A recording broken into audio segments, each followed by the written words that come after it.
출애굽기 30장 1절부터 10절까지의 말씀, 구약 128페이지에 있습니다. 다 찾으셨으면 우리 한 목소리를 읽어보겠습니다. 너는 분향할 제단을 만들지니 곧 조각목으로 만들되 길이가 한 규빗, 너비가 한 규빗으로 네모가 반듯하게 하고 높이는 2규빗으로 하여 그 뿔을 그것과 이어지게 하고 제단 상면과 전후 좌우 면과 뿔을 순금으로 싸고 주위에 금태를 둘을 찌며 금태 아래 양쪽에 금고리 둘을 만들되 곧 그 양쪽에 만들지니 이는 제단을 매는 채를 꿰 것이며 그 채를 조각목으로 만들고 금으로 싸고 그 제단을 증거궤 위 속죄소 맞은편 곧 증거궤 앞에 있는 휘장 밖에 두라. 속죄소는 내가 너와 만날 곳이며 아론이 아침마다 그 위에 향기로운 향을 사르되 불을 손질할 때에 살을 찌며 또 저녁에 불을 켤 때에 살을 찌니 이 향은 너희가 대대로 여호와 앞에 끊지 못할지며 너희는 다른 양을 사르지 말며 번제나 소제를 드리지 말며 전제에 술을 붓지 말며 아론이 1년에 한 번씩 이 향단 뿔을 위하여 속죄하되 속죄제의 피로 1년에 한 번씩 대대로 속죄할지니라. 이 제단은 여호와께 지극히 거룩하니라. 아멘. 오늘 이 자리 가운데 나오신 여러분들 주님의 이름으로 환영하고 진짜 축복합니다. 오늘 기도 제목 많이 가지고 나오셨을 텐데 아까 기도했던 것처럼 그리고 찬양했던 것처럼 기도 응답 다 되어서 이것이 나의 간증이고 이것이 나의 찬양이 되어지시는, 찬송이 되어지시는 여러분들 다 되시기를 주님의 이름으로 축원합니다. 출애굽기 25장부터 저희가 출애굽기를 계속해서 묵상하고 있는데 25장부터는 그리고 30장까지는 시내산에서 하나님께서 모세를 부르십니다. 시내산에서 하나님께서 모세를 부르시고 성막에 대한 부분들, 이스라엘 백성들이 하나님께 예배드리는 그 성막에 대한 부분들을 이야기하고 어떻게 지어질지, 어떤 것들을 가지고서 지을지, 어떤 재료를 어떻게 지을지, 길이는, 넓이는, 높이는 어떻게 할지에 대한 부분들을 말씀하십니다. 그리고 제사장이 입을 옷들, 그리고 제사장의 규례들을 말씀하고 계신 것을 볼 수가 있습니다. 오늘은 특별히 본문이 더 길었지만 1절부터 10절까지를 좀 한정해서 나타나는 분향단에 대해서 알아보기를 원합니다. 오늘 본문 1절부터 5절은 분향단의 모습을 설명하고 있는데요. 성경을 보시면 잘 이해하기가 쉽지가 않으실 텐데 그냥 간단히 설명을 드리면 분향단은 금으로 싼 나무입니다. 나무로 만들어서 그 위에 금박을 입힌 거예요. 그리고 정사각형으로 길게 만들었습니다. 그리고 각 꼭지점마다 맨 위에 있는 꼭지점 네 꼭지점에 뿔을 달았어요. 하나씩 뿔을 다 달아놨고, 그리고 분향단을 들고 이동할 수 있도록 그 쭉 긴 이 분향단의 양쪽 끝에 그 가운데쯤에 고리를 달고 거기에 긴 막대기를 달아놓은 모습을 볼 수가 있습니다. 이동할 수 있도록 그렇게 만들어 놓은 거죠. 그리고 분향단은 어디다가 놓느냐가 참 중요한데 그냥 아무데나 놓을 수가 없습니다. 하나님께서 위치도 지정을 해주셨어요. 굉장히 꼼꼼하게 말씀하고 계신 것을 볼 수가 있는데 이스라엘 백성들이 하나님께 제사를 드리고 예배를 드리고 번제를 드리고 소제, 화목제, 속죄제, 속건제를 드리기 위해서 그 성막을 지었잖아요. 크게는 성막이고, 그리고 이제 거기 앞쪽에 번제단이 있고 그 가운데쯤에 이제 성소와 지성소로 나뉘어지는, 그렇게 하나로 되어 있지만 그 가운데 휘장이 나뉘어져 있어서 성소와 지성소로 나뉘어져 있는데, 지성소에는 여러분들이 잘 알고 있는 법궤 이런 것들이 들어있는 언약궤가 있습니다. 거기 안을 막고 있는 휘장 바로 앞에, 그러니까 법궤 바로 앞에 휘장이 있고 그 바로 앞에 그 이제 분향단이 있다라는 것을 아시면 됩니다. 그런데 이런 의문이 들어요. 분향단에 대해서 이렇게 많이 쭉 읽었지만 잘 이해도 안 되고, 분향단에 대해서 설교를 하는데 분향단과 나는 무슨 상관이 있는가? 나는 누구고 나는 지금 어디에 있는가라는 생각이 드실 수 있습니다. 내가 이 분향단에 대해서 잘 알지도 못하고 이 분향단이 무엇이기에 내가 이 새벽에 졸린 눈 비비고 일어나서 이 자리 가운데 나와서 우리 목사님의 말씀을 듣고 있는 것일까라는 생각이 드실 수 있습니다. 하지만 오늘 이 새벽에 분향단을 통해서 우리에게, 저와 여러분들에게 주실 큰 은혜가 있을 줄 믿습니다. 제사장이 성소에 있는 분향단으로 하나님께 향을 피우게 돼요. 분향단으로 향을 피우게 되는데, 이것은 무엇을 뜻하냐면 성도들의 기도를 이야기합니다. 성도들의 뭐라고요? 기도. 성경의 많은 부분에서 분향을 기도로 설명하고 있는 본문들이 많이 있습니다. 시편 141편 1절부터 2절까지의 말씀인데요, 제가 읽어드릴게요. 여호와여, 내가 주를 불렀사오니 속히 내게 오시옵소서. 내가 주께 부르짖을 때 내 음성에 귀를 기울이소서. 나의 기도가 주의 앞에 분향함과 같이 되며 나의 손드는 것이 저녁 제사같이 되게 하소서라면서 이렇게 말씀하고 있죠. 또 요한계시록 5장 8절입니다. 그 두루마기를 취하심에 내 생물과 24장로들이 그 어린 양 앞에 엎드려 각각 검은고와 향이 가득한 금 대접을 가졌으니 이 향은 성도의 기도들이라. 이 향은 성도의 기도들이라 라면서 분향과 기도에 대한 말씀을 하고 있는 것을 볼 수가 있습니다. 이처럼 분향단은 하나님께 기도하는 우리의 삶에서 뗄래야 뗄 수 없음을 볼 수 있습니다. 분향단과 성도의 삶은 전혀 뗄래야 뗄 수가 없는 거죠. 왜냐하면 우리는 항상 기도하는 삶을 살아가기 때문입니다. 여러분들이 지금 이 자리 가운데 나오신 이유가 있습니다. 그 이유가 뭔가요? 바로 하나님 말씀 듣고 찬양하고 기도하기 위해서, 즉 하나님께 예배하고 하나님께 영광 올려드리기 위해서 이 자리 가운데 나오신 것이죠. 특별히 오늘 이 자리 가운데 기도하러 나오신, 또 기도 제목을 가지고 나오신 여러분들의 기도가 모두 다 응답되시기를 주님의 이름으로 축원합니다. 아멘, 아멘. 저희 교구 목자님을 한번 소개해 드릴까 해요. 저희 교구 목자님 한 분이 계신데 굉장히 멀리에서 교회가 또 집이 교회에서 굉장히 머세요. 멀리서 대중교통을 타고 이동하십니다. 새벽마다 오셔가지고 교회를 위해서, 그리고 목장을 위해서, 목원들을 위해서 계속해서 기도해 주시는 목자님이세요. 근데 어느 날은 이제 가정 신방을 갔어요. 가족들 만나고 가족들 신방을 쭉 가서 새벽 예배 이야기가 빠질 수가 없죠. 어떻게 그렇게 먼 거리에서 이 새벽에 5시 반까지 나와서 대중교통 타고 나와서 예배하고 기도할 수 있습니까? 라고 이렇게 여쭤봤어요. 그랬더니 이런 말씀을 쭉 하시더라고요. 제가 좀 젊었을 때는 교회 주변에 살았는데 주변에 살았을 때도 새벽 예배를 나왔습니다. 습관이 돼서 나왔습니다. 이런 말씀을 하시는 것이 아니고 그 새벽에 나와서 기도할 수밖에 없더라고요. 남편 사업에 대한 부분들도 어려웠고 여러 가지 자녀를 키우는데도 여러 가지 상황과 환경들이 어려워서 하나님 앞에 기도하러 이 자리 가운데 나와서 눈물로 기도하는데, 정말 부러웠던 분들이 있는데 그분들이 누구였냐면 정말 마음 평안하게 교회에 나와서 새벽 예배 나와서 기도하고 돌아가시는 권사님들이 그렇게 부럽더라고요. 이렇게 말씀을 하시더라고요.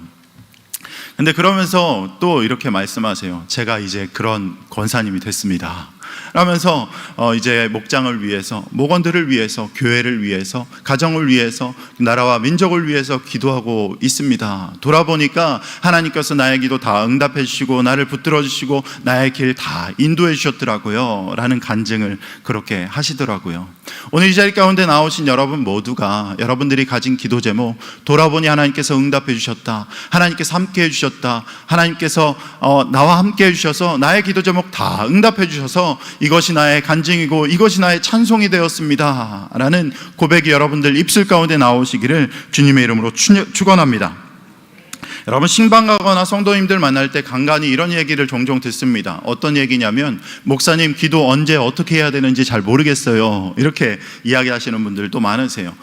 초신자들도 새신자들도 그렇게 이야기하시고, 그리고 놀라운 것은 연수가 굉장히 많이, 교회 다닌 연수가 많이 있으신 권사님들도 종종 이런 질문들을 하게 됩니다. 그럴 때마다 이런 질문에 대한 대답을 저는 이렇게 이야기를 해요. 집사님, 성도님, 권사님, 언제 어떻게 기도해야 될지 모르신다면 일단 먼저 기도를 하세요. 여러분, 기도를 어떻게 해야 될지, 언제 해야 될지 모르시는 이유는 바로 이 성전 예배 때 나와서 대표 기도하시는 분들, 천지 만물을 창조하시고 온 세상의 주관자가 되신 하나님 하시면서 이제 기도문을 떼시는 그런 대표 기도자를 보시니까 그러신 거예요. 그저 여러분 먼저 기도하시고 이렇게 기도하셔도 돼요. 하나님, 나를 불쌍히 여겨주세요. 하나님, 나를 좀 불쌍히 여겨주세요 라고 기도할 때 하나님께서 여러분들 기도 제목 다 아시고 다 알고 계시고 하나님께서 여러분들 기도 제목 다 응답해 주실 줄 믿습니다. 아멘. 저는 중학교 3학년 때 이런 기도도 했었던 것 같아요. 하나님, 제가 중학교 때는 굉장히 외모에 민감하잖아요. 그래서 하나님, 잘생길 수 있도록 기도해 주세요. 중학교 3학년 때 교회를 처음 갔으니까 어떻게 기도하는지도 모르고 어떤 것이 기도인지도 모르고 이것이 나를 위한 것인지 하나님을 위한 것인지도 잘 모를 그때 그렇게 기도했던 것 같아요. 그때 그렇게 기도하는 부분들도 있었는데 하나님께서 다 그런 부분들 어느 정도는 응답해 주셨다라는 생각이 듭니다. 네. 자전거 타는 방법을 100번 연구하고 또 어떻게 해야 될지 고민한다고 해서 자전거를 타지 않습니다. 그저 자전거를 끌고 자전거에 올라서 자전거를 탈 때 100번 연구한 사람보다 더 쉽고 잘 탈 수가 있는 것처럼 여러분, 기도 어떻게 해야 될지 모를 때 먼저 궁금하시고 또 연구하시고 이렇게 하는 것보다 먼저 하나님께 무릎 꿇고 하나님께 기도하시는 여러분들 되길 바랍니다. 그렇다면 우리는 언제 기도해야 될까요? 7절과 8절 말씀에서 이렇게 말씀하고 있습니다. 아론이 아침마다 그 위에 향기로운 향을 사르되 등불을 손질할 때에 살을 찌며 또 저녁 때에 등불을 켤 때에 살을 찌니 이 향은 너희가 대대로 여호와 앞에 끊지 못할지며, 이렇게 말씀하고 있습니다. 제사장 아론은 아침과 저녁마다 잊지 않고 했던 것이 있어요. 그것이 뭐였나요? 불을 관리하는 것도 있었지만 또 했던 것이 뭐냐면 향을 사르는 일이었어요. 분향단에 향을 사라서 하나님께 그 향을 올려드리는 역할을 했습니다. 그것이 바로 분향하는 것이었죠.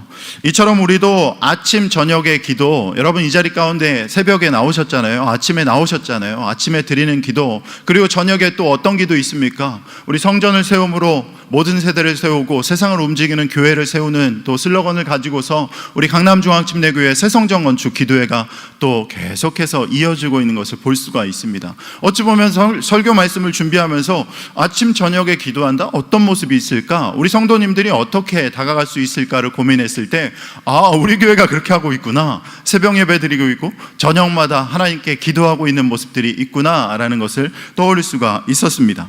그렇게 아침마다 저녁마다 그리고 시마다 때마다 하나님께 기도함으로 하나님께 그 기도 응답 받으시는 여러분들 되기를 주님의 이름으로 축원합니다. 또한 8절 후반절에 너희는 대대로 날마다 여호와 앞에서 향이 피어오르게 하여라 라고 말씀하고 있습니다. 언제 피어오르라고 했습니까? 그냥 너 있을 때만 피어오르라 라고 한 것이 아니라 대대로 영원토록 향이 피어오르게 하여라 라는 것입니다. 여러분이 기도하는 것에 기도의 대가 여러분들에서 끊이지 않았으면 좋겠어요. 여러분 후손들이 기도하는 곳으로 나아갔으면 좋겠습니다. 제 아내가, 저는 중학교 3학년 때부터 교회를 처음 나갔고 부모님이 어머님이 보살님이셨고 이런 가정 환경에서 자랐지만 제 아내는 굉장히 믿음의 가정에서 자랐어요. 그럴 때마다 어려움이 생길 때마다 엄마한테 전화해가지고 기도 제목을 막 종알종알 알리면서 기도해달라고 이야기하는 모습을 또 보곤 합니다. 그리고는 제 아내도 마찬가지예요. 제 아들들에게 기도할 때 학교 갈 때마다 머리에 손 얹고 기도해주고, 제가 새벽 예배 일찍 나오니까 제가 있을 때는 머리에 얹고 기도해주고 잘 때마다 기도하고 언제도록 계속해서 기도의 모습들을 전하는 모습들을 볼 수가 있습니다. 여러분, 가장 좋은 교육이 뭔가요? 여러분들 보여주는 거잖아요. TV 보지 마라 하면서 유튜브 보고 있고 TV 보고 있고 하면은 자녀가 절대 TV 안 보지 않습니다. 그냥 따라하는 거죠. 걸음걸이까지 따라하는데요. 여러분 세대 이후에 여러분 자손들이 계속 기도로서 기도의 응답들을 맛보고 경험하고 살아가게 하시기 위해서는 여러분들이 먼저 기도하시는 여러분 되기를 주님의 이름으로 축원합니다. 그런데 이런 말씀할 때마다 참 안타까운 것이 있어요. 잘하는 분들만 앉혀놓고 이런 말씀한다는 거예요. 새벽 예배 나오시는 분들 얼마나 잘하시는 분들이에요.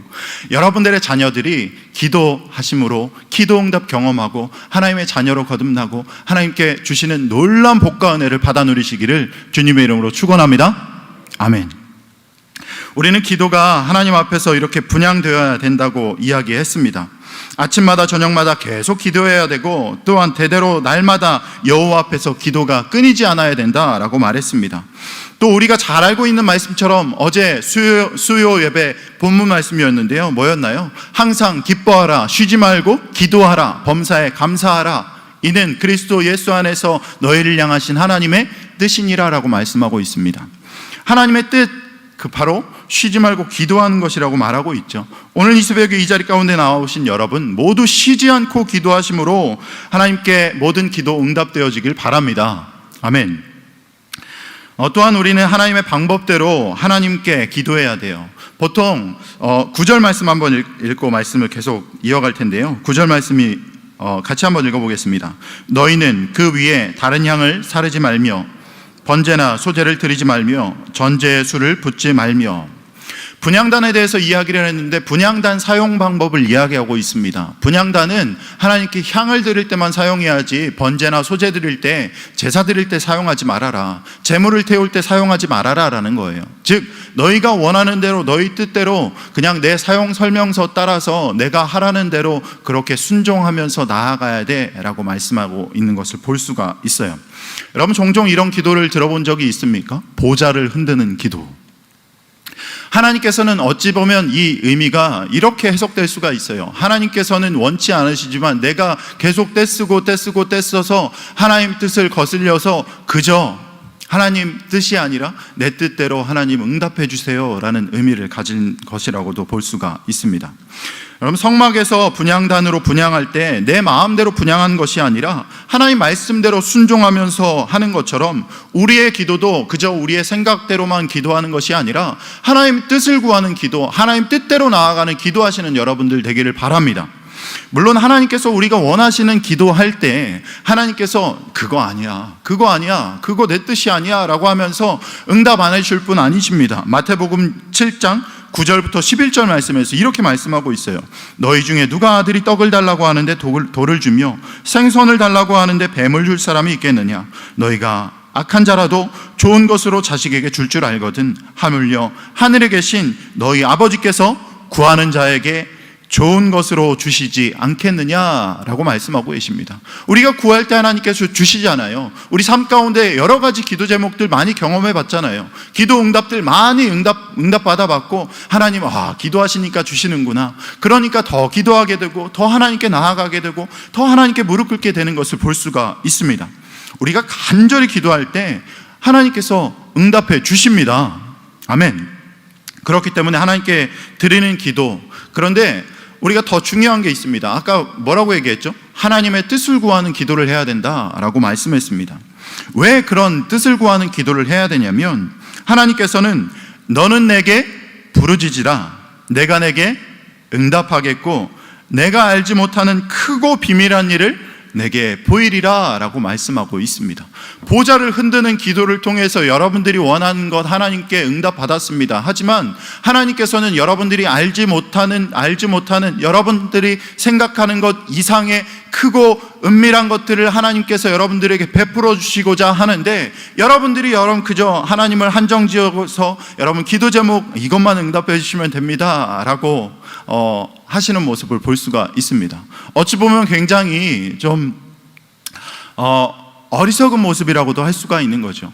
하나님께서 이만큼 주시려고 하는데 하나님 그거 아닙니다, 아니 이 정도만 주시면 됩니다 라고 기도하는 모습과 마찬가지입니다. 여러분 이만큼 다 받으셔야죠. 하나님께서 이미 주시기로 약속하셨잖아요.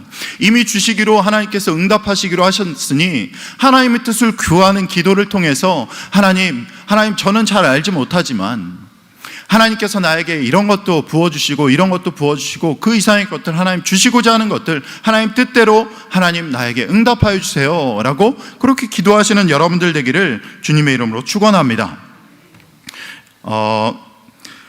이 시간에 새벽에 기도하시기로 이 자리 가운데 나오셨잖아요. 특별히 기도하시기로 나왔으니 오늘 특별히 또 분향단에 대해서 이야기를 들었고 기도해야 됩니다. 하나님 뜻을 구하는 기도를 해야 됩니다. 하나님께서 기도했을 때 응답해 주십니다 라는 말씀을 들었으니 이제 이론은 끝났어요. 어떻게 기도해야 됩니까? 라고 묻는다면 이렇게 대답한다고 얘기했죠. 하나님한테 먼저 기도해야 됩니다. 이 시간 새벽에 나와서 하나님 말씀 듣고 찬양하고 그리고 특별히 기도의 시간을 구별해서 혹은 나 이만큼 좀 기도해야지, 오늘 이 정도 좀 기도해 봐야지 하면서 여러분 기도의 도전을 좀 했으면 좋겠습니다. 그렇게 기도함으로 나아가신 여러분들 되길 바라고, 혹은 여러분들이 목자시면 혹은 목장에서 혹은 여러 가지 맡은 사명들, 여러 가지 사명들이 있다면 하나님 그 사명들 잘 감당하게 해달라고, 하나님 우리 목원들 이런 기도 제목이 있는데 하나님 응답하여 달라고, 특히나 아까 이야기했던 그 목원들을 위해서 기도했던 그 목자님 목장이 기도 응답이 그렇게 잘 되더라고요. 왜? 이 새벽에 나와서 하나님께 그렇게 기도하니까. 여러분 이제 말씀은 마쳤습니다. 근데 이제 기도할 시간입니다. 여러분 지금 이 시간 하나님 앞에 기도할 때 하나님 나의 삶 가운데서 온전히 하나님 나의 뜻을 그동안 구했네요. 하나님 뜻을 구하며 나아갈 수 있도록 하나님 붙들어 주시고 온전히 아침마다 저녁마다 시마다 때마다 하나님 앞에 기도하며 하나님께 나아가게 해달라고 이 시간 한번 같이 기도하겠습니다. 우리 주님 이름 한번 크게 부르고 함께 기도하겠습니다.